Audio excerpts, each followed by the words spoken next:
Good morning to you, members of the media.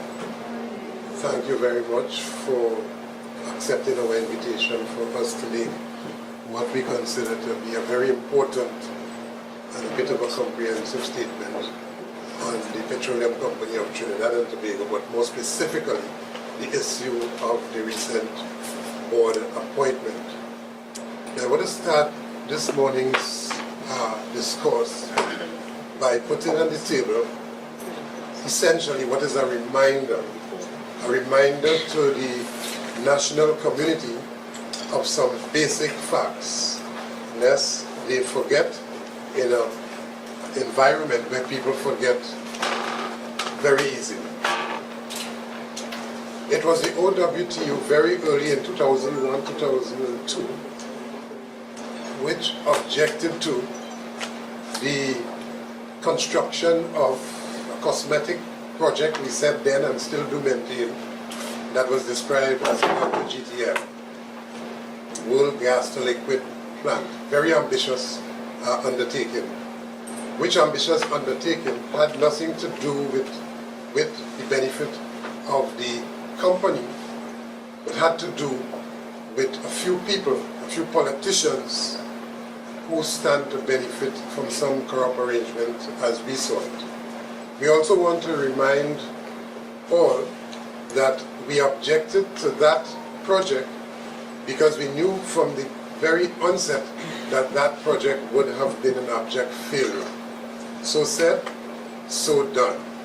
I also want to remind all that instead of investing in that project, the union's position, the OWTU's position was that that money should have been spent in Southwest Soldado in Trinma to invest in the ramping up of the indigenous crude production.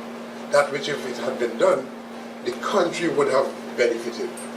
That did not happen because the then chairman, Malcolm Jones, and the then board of directors did not see it that way, of course, supported by the politicians, the PNM at that time, did not see it that way, and therefore the country lose as a result of that. I also want to put on the table the issue of the many plants upgrade at the Point of Pierre refinery, which are still to be completed, and our objection to the use of friends and family for contractors, all of whom had absolutely no knowledge in refinery upgrade or no competence, which at the end of the day resulted in all of those refinery upgrade and turnaround projects incurring a lot of cost overruns, time delay in delivery, and some of them still yet to be completed. Also want to put on the table again as a reminder that it was the OWTU in the face of, this was with the UNC government then, in the face of a major scandal, a major deal that took place with respect to Southwest Soldado and the awarding of a contract without knowing the contractor, without doing proper due diligence, but which contract was undertaken giving away millions of dollars to a Mexican who had the responsibility to procure a floating production facility, that which the country and the company would have gained had that happened. To date, we can find neither the contractor nor the facility, but Petrotrin paid money. The OWTU highlighted that and objected to that. I also want to remind the country that the OWTU, not satisfied with that deal that went down, which was not in the country's interest, we took the position that we need to take this issue to all of those in high office and so on. So we raised that with Prime Minister, Minister of Energy, and all of the agencies, but it was like himself to himself. We were reporting them to themselves. No action was taken. Again, we went further. We took all of that information, a compilation of all of that information that we sought, the OWTU that is, and we forwarded that to the fraud squad of Trinidad and Tobago in a number of interviews and brief interaction and so on with the fraud squad, which then committed to investigate the owtu press for that matter to come to some sort of conclusion. Again, in the national interest. It's not the company, yes, the workers, but in the wider national interest. That is yet to be completed. That did not happen. I also want to remind the country that in the face of bad performance, the precarious state of the refinery, having written to the then President Juan Khalid Hassan Ali and the management to no avail, raised that issue with the then Minister of Energy, the same one who now has a voice and who is the expert on a lot of things, but knows absolutely nothing about anything. We raised that with the then Minister of Energy, Kevin Ramnaran, that the precarious state of the refinery, the unsafe conditions therein, and all of the infrastructure of Petrotrin and the urgent need to treat with those issues. What happened? Nothing happened.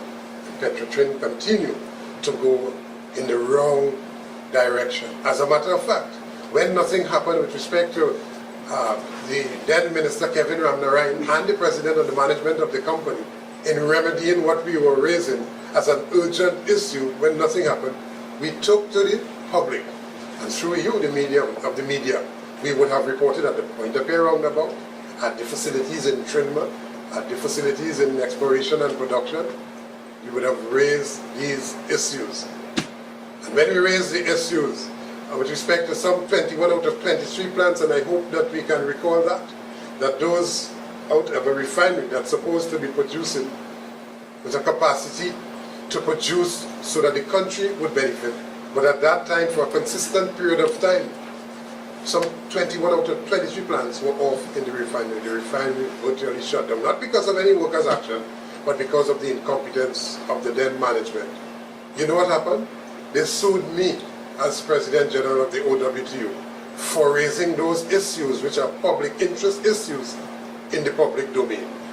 Because they having failed to take action, we thought it necessary to tell the public what was happening. Those things are facts. Yeah?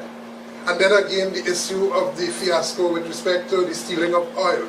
With all of those lease operators, we raised those issues from time immemorial, and we continue to year in, year out, raise those issues and say, hey, they are not increasing Petrotrin's crude oil production.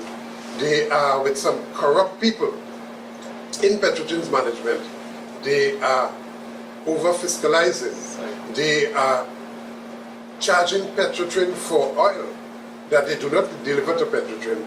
But at the end of the day, both them and Petrotrin holds that as a panacea, holds that as the real answer for Petrotrin's increased oil production. And that all who support that, they too ought to be brought to answer some questions for supporting these nefarious and illegal and unlawful activity, which does not benefit the company and therefore does not benefit the country. And why am I making all of these points here this morning before I go to the core issue? I'm simply making all of these points to make one fundamental point that people continues to miss. That is, that the owtu has always, from time immemorial to now and going forward, we have always dealt with, supported, and treated with this national oil company in the national interest. So while the politicians that come and go, and they come and go very quickly, and it seems that this one is on a departure mode, these set in government have already set themselves in a departure mode. But while they come and go, the one thing that remains constant is the Oilfields Workers Trade Union paying attention to the national patrimony and to our national assets in the national interest. Because you see, we make this point, that if Petrotrin fails, the country will suffer as a result of that. And on the reverse, the flip side, should Petrotrin succeed with the potential we know Petrotrin has to succeed to its fullest, the country will benefit. And therefore we do not want to see in the pockets of any private interest or any sectional interest or any political friends or family's interest, Petrotrin going that way. But those politicians, through this system of governance that allows them to come into office and then they finance their financiers, who finance them to come into office, sees political appointees, friends and family in a situation where you're supposed to have experts and experience and competence to treat with issues relative to a very complex operation, relative to an integrated oil company in our country for which there's absolutely no comparators in Trinidad and Tobago. And therefore, the one thing that you do not want to do is to continue to put square pegs in round holes.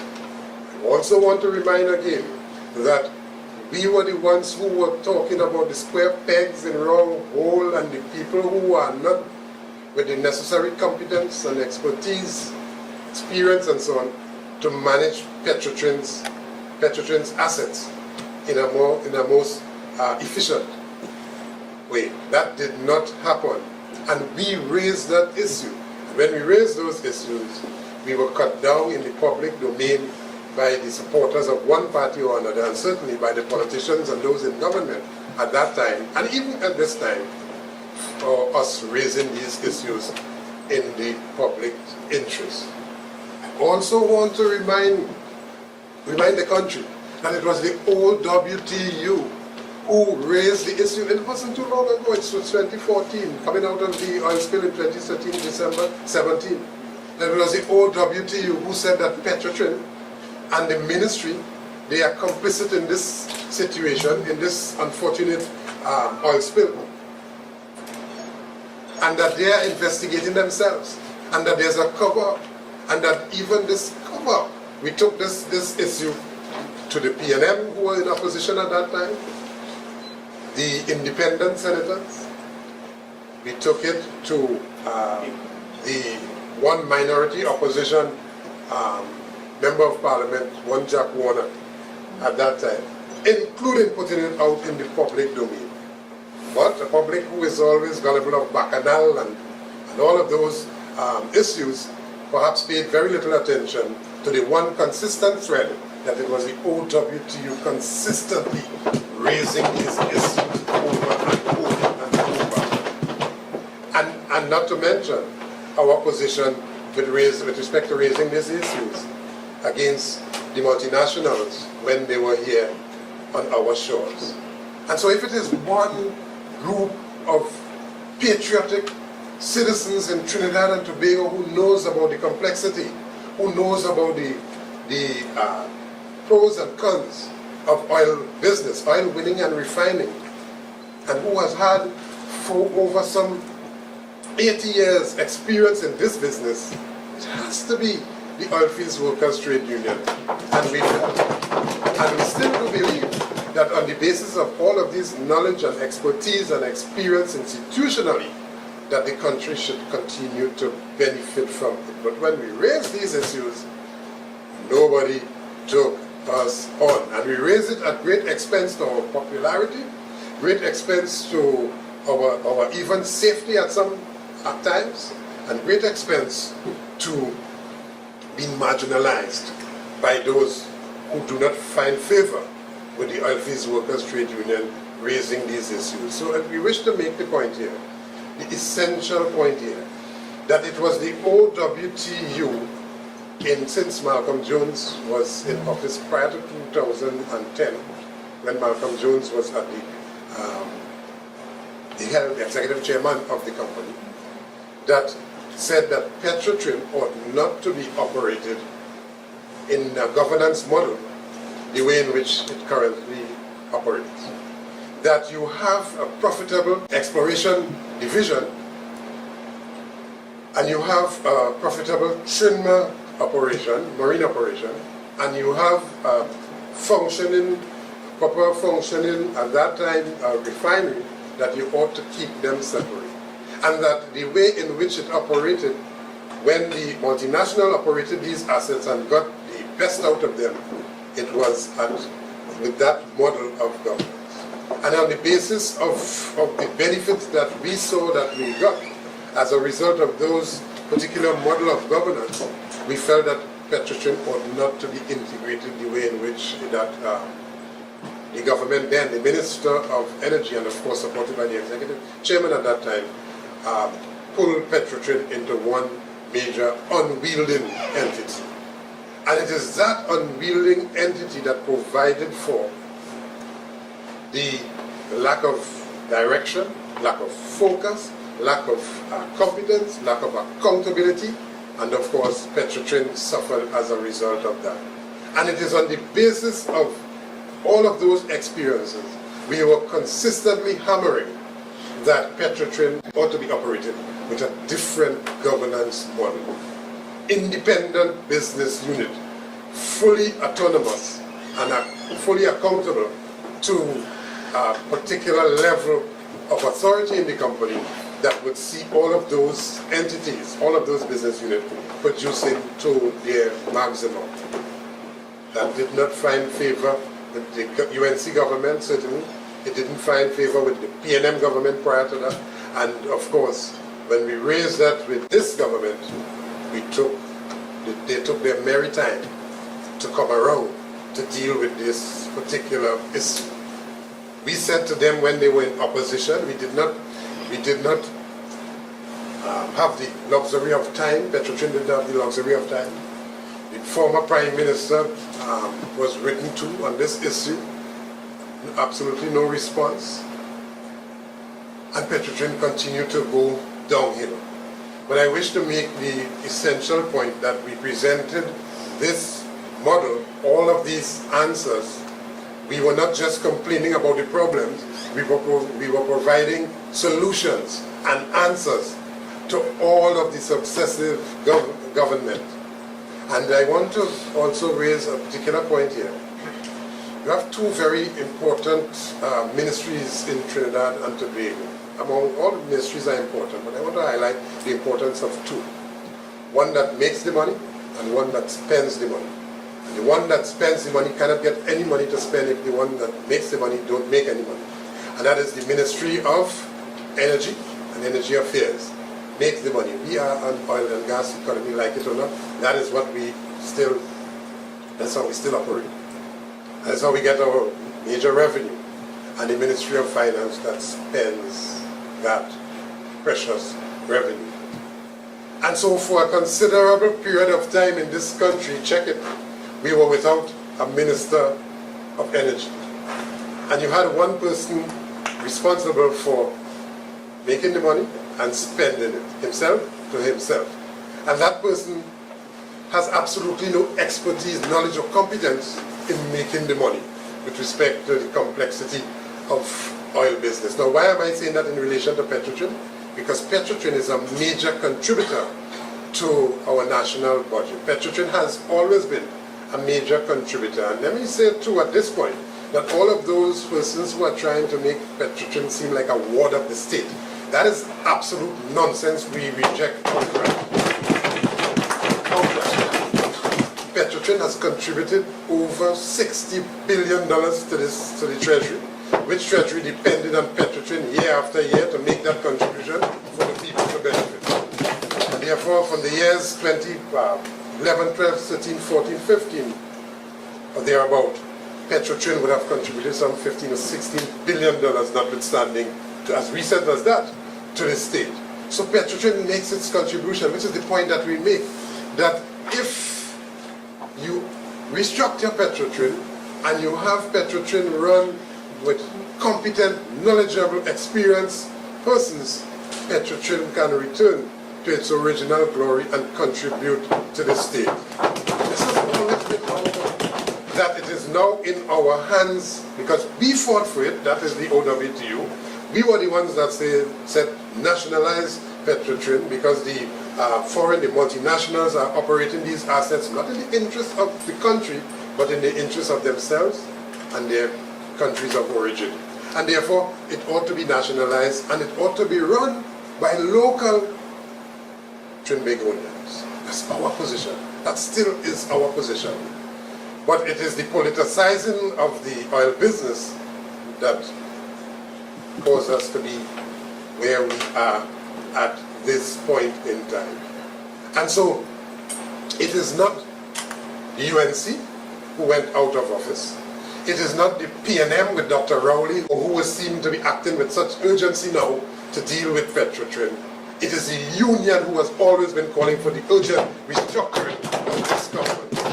And that is why it is so important for us to put on the table this morning the whole historical aspect of Petrotrin's operation, lest the public forget, but even worse, lest those in government now run away and convey the belief that the owtu don't want Petrotrin to be restructured and to be operated as a profitable entity, and it is dealt. No. If the politicians and the Prime Minister and the PNM saw that Petrotrin was urgent enough to be dealt with since in July last year, when we would have given them the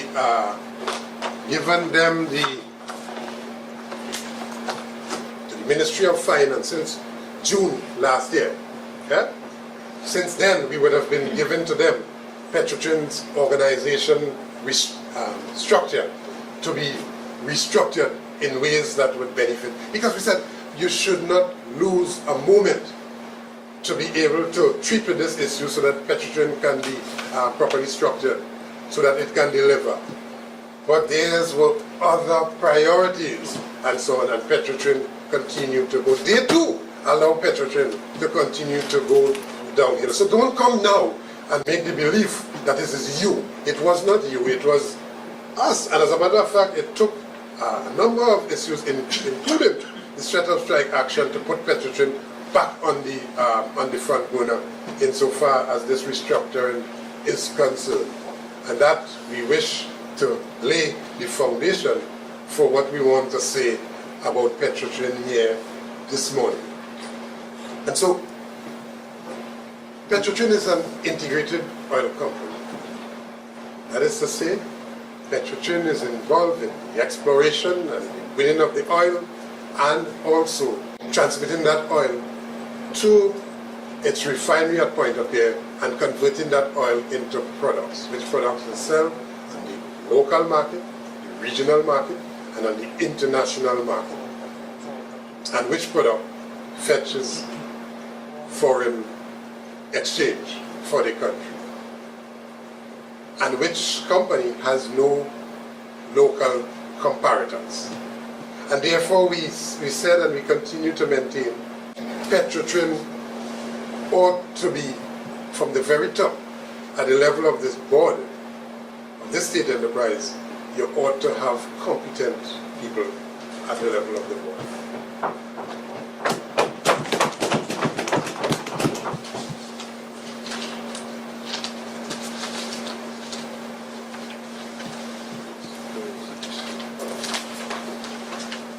I want to go to Dr. Rowley's statement. Where is it? Somewhere else. Got it. I'm going to take a quote from the Prime Minister's statement. I think it was Friday, and his departure, one of his regular departures out of the country. And here's, unquote, here's what he said. I'm reading from the newspaper the following day. Rowley said, Cabinet took a decision on Wednesday to install a new board with a mandate to make the company sustainable, work towards profitability, restructure it in the best interests of the national community, taking into account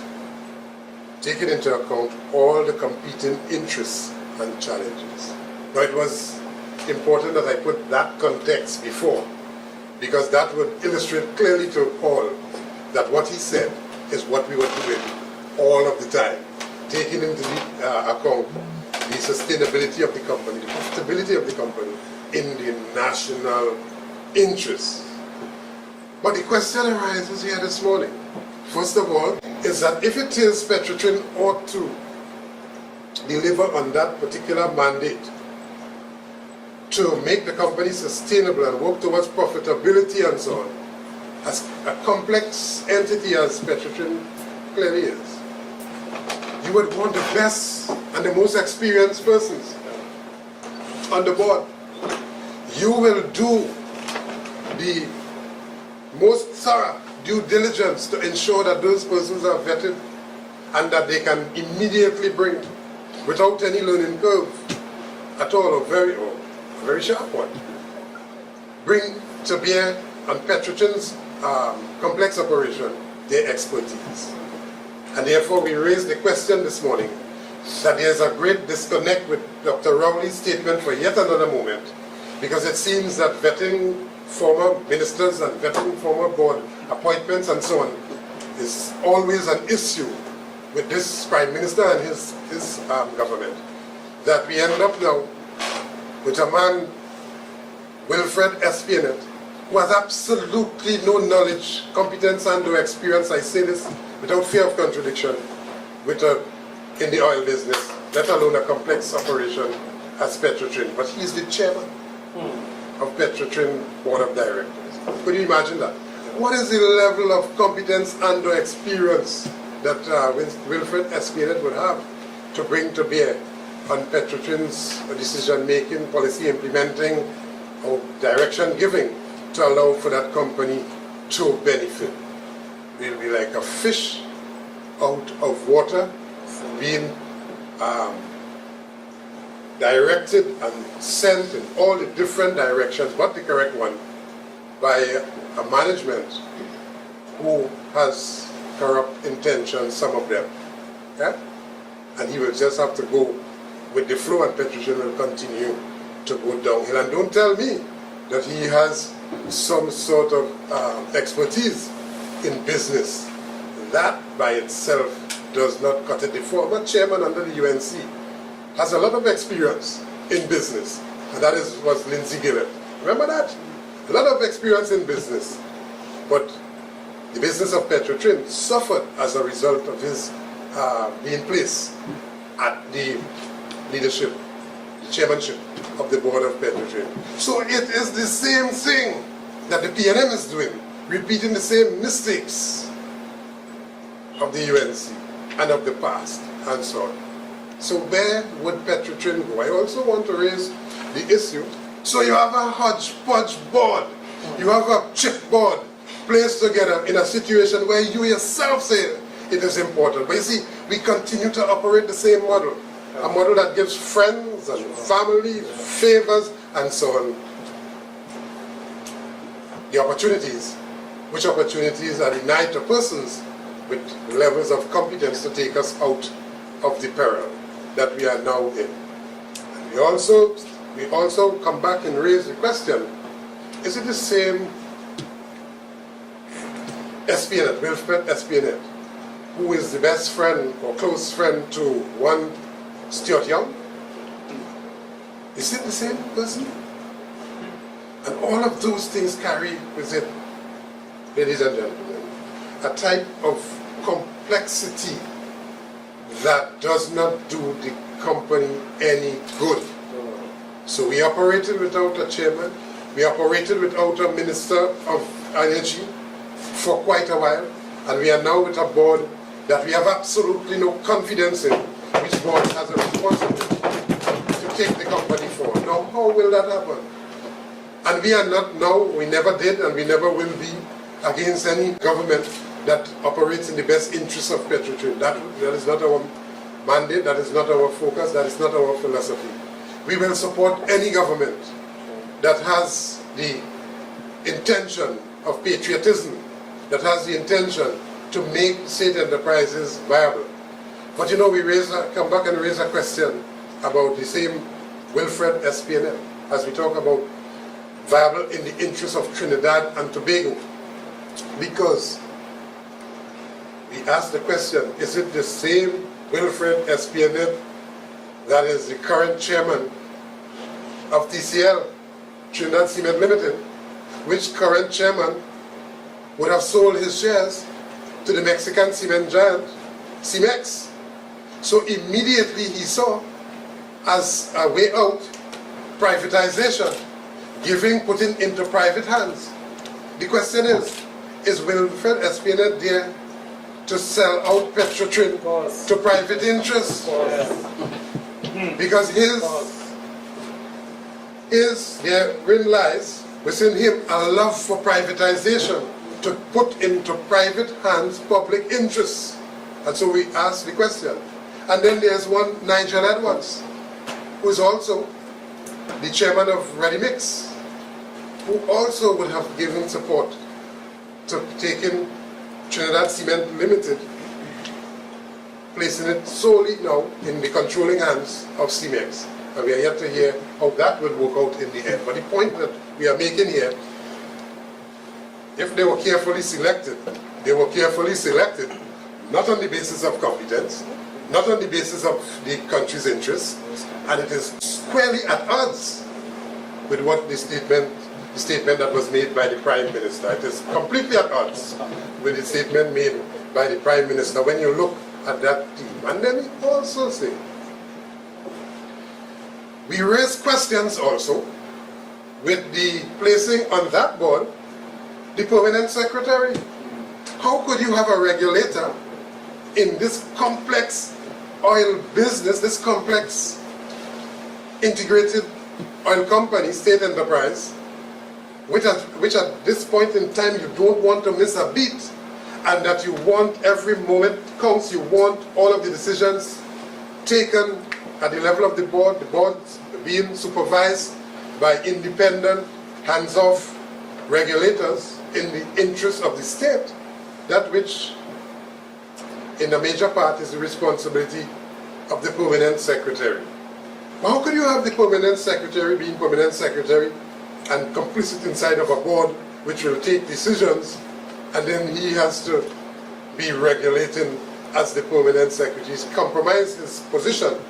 His position as permanent secretary is already compromised by him being a member of the board. That might be able to work in other jurisdictions or other areas, but certainly not where we are in Petrotrin. And we raise objection being a member of the board of the Petroleum Company of Trinidad and Tobago. So, almost everything with that is wrong. It took so long to put it in place, and when you put it in place, everything about it, the damn thing is wrong. But worst about all of those things, worse yet, is that it is set up not to be able to deliver. And that is our objection. Because I have made the point before, all of those things we objected to, we were vindicated that they were wrong decisions. And for yet another time, we are saying up front that that board ought to be reviewed and ought to have installed persons who are competent, experienced, and qualified. The board ought to be reconstituted. Failed again, Dr. Rowley, to put in place, in the interest of Trinidad and Tobago, a proper board to deliver on its mandate. That board cannot deliver on its mandate. Yeah? And there are some of the most anti-worker, anti-union people on that board, which will set the stage for a lot of confusion and collisions with the Oilfields Workers Trade Union, which Oilfields Workers Trade Union acts only in the interest of Trinidad and Tobago. You are always the one. Nobody, no Prime Minister, past and present, love Petrotrin and love the country consistently more than the Oilfields Workers Trade. They talk it, but they do not mean it. When they talk about the public interest and national interest, that carries a different meaning to its real meaning. National interest in the interest of a few nationals that are their friends and family. That is what they mean. Our national interest is in the broader interest of the entire society of Trinidad and Tobago. Those who are present here now, certainly those who made their contribution, and the future generation of our country, the young ones, the youth now, and those unborn. That is where that is the position of the Oilfields Workers Trade Union on this issue. And then what of these two persons, Linda Rajpal and Ranveer Rampasad, who were there from the old board but retained on this new board? What is the preference or the speciality or so that allows them to continue on the board, to serve on the board? And if you are saying, and you had objection with the last board, why the preference? Yeah? think the answer lies right within the question, because it is our information that there was a big divide as to those who want to privatize Petrotrin on the board and those who were against privatization. Those who were in the broader national interest and those who were not in the national interest. And we can see by this composition, by this retention of persons who were for the sale, the seller, the leaser of the Petroleum Company of Trinidad and Tobago. I wish to make the point for the public to understand, lest the biggest ruse pass before you and you don't understand what is happening. Lease operatorship, putting Petrotrin's interest into private hands do not benefit you as a country and as individuals and as citizens. It does not benefit. Because when you do that, there will be less revenue to go around for education, for health, for infrastructure, yes, for national security and so on, yes, and for all of the social services that are so desperately needed in this country. Those revenues will go into the pockets and the bank accounts of private interests, and that is what we want to guard against. And we verily believe that Petrotrin can be turned around if only the advice of the experience, and I say I spare no efforts, and I hold back nothing in saying with the advice of the experienced and competent Oilfields Workers Trade Union. Is anybody who knows about the Petrotrin and the winning of oil and so on, it is the owtu. And let me also say that as we speak, there's an investigation that is on the way to determine who is culpable for the over-fiscalizing of oil coming from our fields going to the refinery. That is to say, they claim to increase production, that's the lease operators and the farmhouse operators and so on, those private interests. They claim to increase the production, and they bill Petrotrin for oil that they do not deliver to Petrotrin. They work along with some corrupt individuals in the company, which corrupt individuals in the management we want to weed out, and they earn or gain lots of hundreds of millions of dollars by the false claim that they increase crude oil production. And there's a disparity with what the refinery receives and what they send from the field. And right now there's an investigation on the way. We call for that investigation to be transparent, to be completed, and so that the public will know all of the misgivings, all of the underhand dealings that continue. There's still corruption at Petrotrin. Indeed, there's still corruption in Trinidad and Tobago. And the owtu, without fail, consistently has raised the issue of corrupt individuals at the helm of Petrotrin. See, owtu, until we were threatened to be sued, but nevertheless, we pressed on, we soldiered on, and we continue to raise these issues where we see corruption in any part of the company's operation. We put our lives at risk to ensure that we produce a product for the local, regional, and international market that the country would benefit. And that is why we say that we will not sit idly by for yet another occasion and allow a sham board to be installed and allow for incompetence to continue to be misdirect the company's operation, and then the country would suffer. Yeah? And it is love for not ourselves, not our union, it is love for country that has us here this morning raising these issues. So we wish to warn this incoming cardboard, chipboard, shambard that it is without the level of competence to be able to deliver with respect to the urgency and, of course, the mandate that it is required of it. Yeah? So I want to pause for a moment and take any questions with respect to these issues that were raised so that we can get clarity.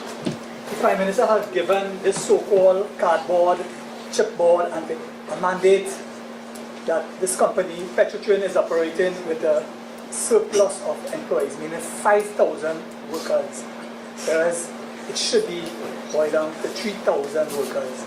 What is the OWT take on this, that OWT, that the company is running on overstaffed? But I don't know that he said that, and I can't find no way to quote him saying that, although we have our own opinion around those issues. But let me just say, I can find no quote where he said that, to make that point.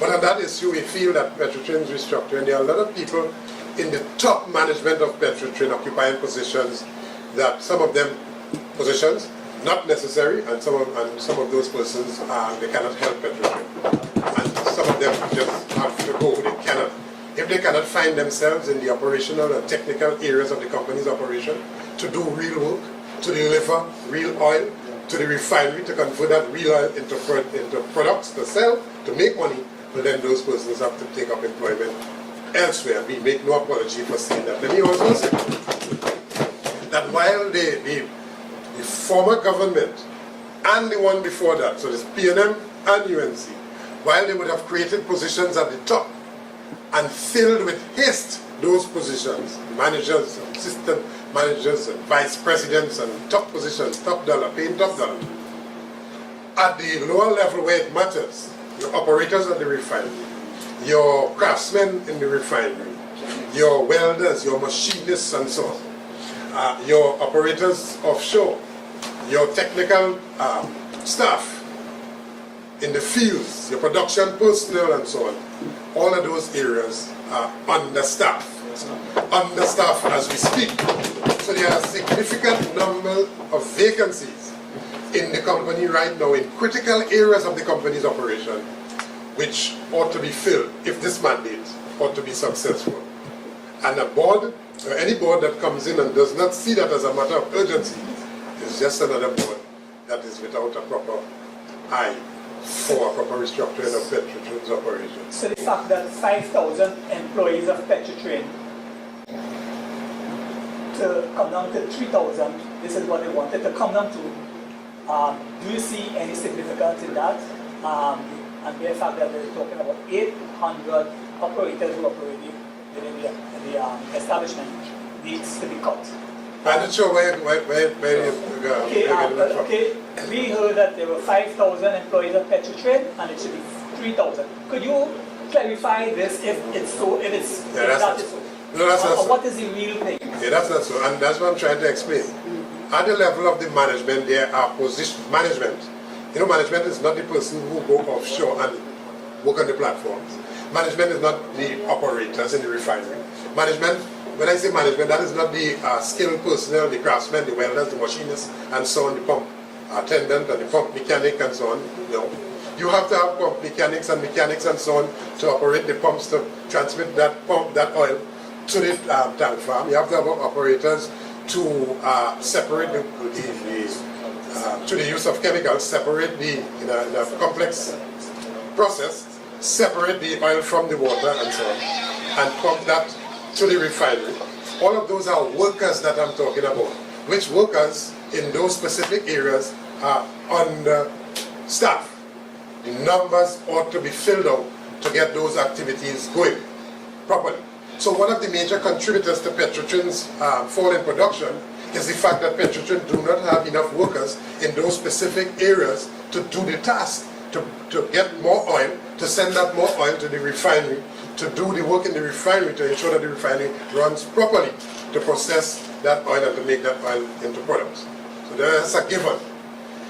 In the areas of the management, there's where the focus ought to be, because we are over-managed at Petrotrin. Too many managers in Petrotrin who do not know their aunt from their own. So Mr. Roger, what kind of cut we're looking at in management as versus the understand? A proper restructuring of the company, sir, would shake that out, and it would tell you exactly in the Trinma situation what is required, in the EMP situation what is required, and certainly in the refinery what is required. And that is why we call for a restructuring exercise to be urgently undertaken in the company's operation. So I want to make that point up front. Petrotrin today is suffering from a lack of filling of vacancies in critical and operational areas of the company's operation. That's one of the major contributors. Petrotrin has in certain areas of management, like for instance, corporate communication manager. Why do you need a corporate communication manager with a whole lot of persons that they are bringing in on contracts and so on? Why do you need that? Yeah? And in the HR, a lot of analysts analyzing heaven knows what, and the service to be provided for the workers who work, that service is lacking behind. Because they ought to be with the task of identifying competent personnel and filling out all of those areas, and that is not happening. It's not happening.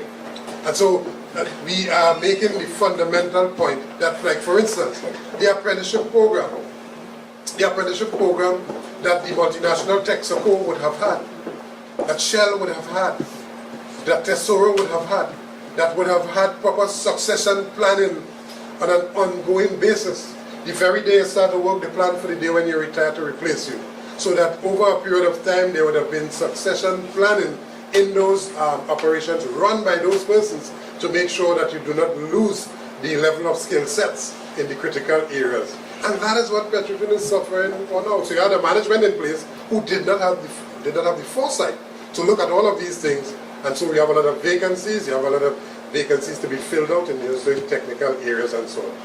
We will turn this place upside down if they don't fill those vacancies to make sure that Petrotrin deliver on this mandate. So it's not a question of saying something that comes with a lack of knowledge and understanding of the complexity of the operation, that Petrotrin has to cut down X amount of workers. Petrotrin has to cut down on the corruption. Petrotrin has to cut down on the level of contracts, on the level of the mismanagement, on the level of management, personnel at the top, and certainly on the incompetence that we do not need, and at this point in time cannot bear. And that is why we are saying, from those who are supposed to take policy direction from the government, because the Ministry of Energy and its permanent secretary, Lashley, they ought to be given policy direction and so on, and making sure in an independent way this board deliver on its mandate. But if he isn't a member of the board itself, you start off bad. And so, for yet another occasion, the government would have missed the opportunity to take on board a union representative, yes, to contribute to the fortunes of Petrotrin. But instead, he grabs the closest man and throws him on board. In fact, he did. He threw Petrotrin overboard by taking that position. So there's where we are. We feel very strongly about these issues. We feel that it will be a rough road going forward in Trinidad and Tobago. If you are not politicizing the company's operation, you can very well find qualified and competent persons to be at the head of a Mr. Roger, are you calling for the board to be reconstituted immediately? And do you have any suggestions or recommendations on who the new board members should be, and are you willing to assist the Prime Minister in that regard? So let me answer that question. We are willing to assist by pointing out competent individuals that can effectively take Petrotrin forward.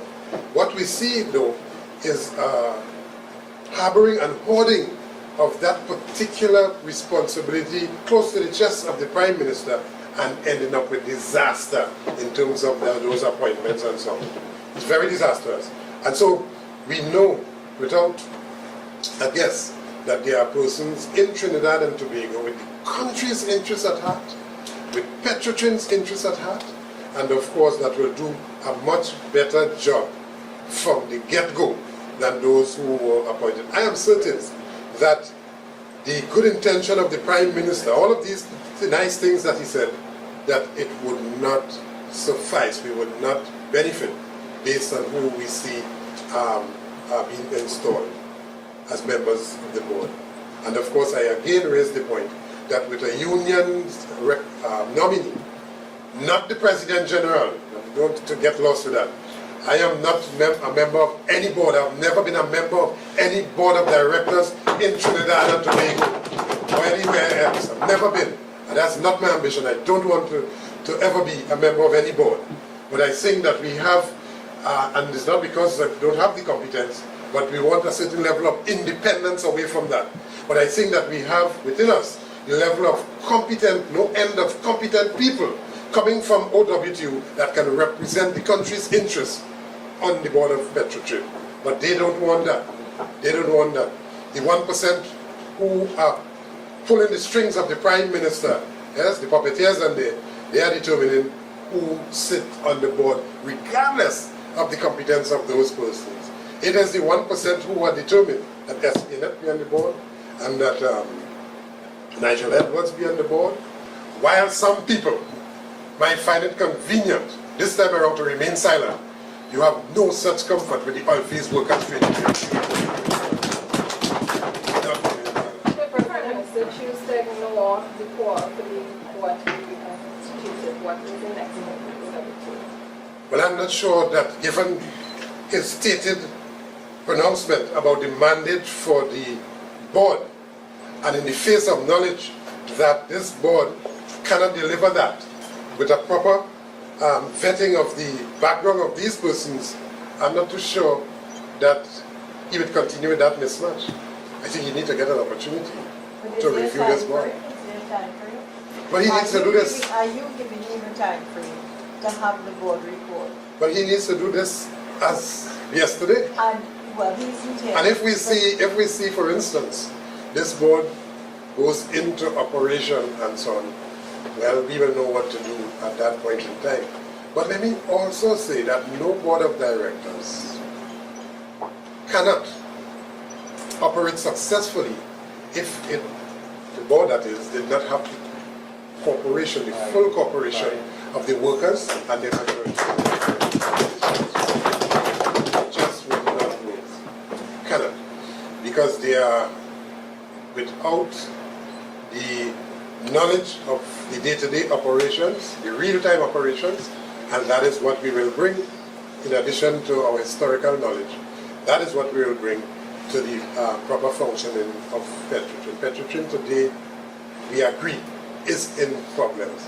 And I don't want anybody to spin that we do not know that Petrotrin is in problems. Petrotrin needs urgent attention like yesterday. That is why we were protesting. That is why we were pressing for that attention before yesterday, before last year, throughout the whole reign of the UNCs while they were in government. We were pressing for that. While Malcolm Jones were there, we and his board, while they were there, we were pressing for that. Prior to that, we were pressing for Petrotrin to be properly and well managed.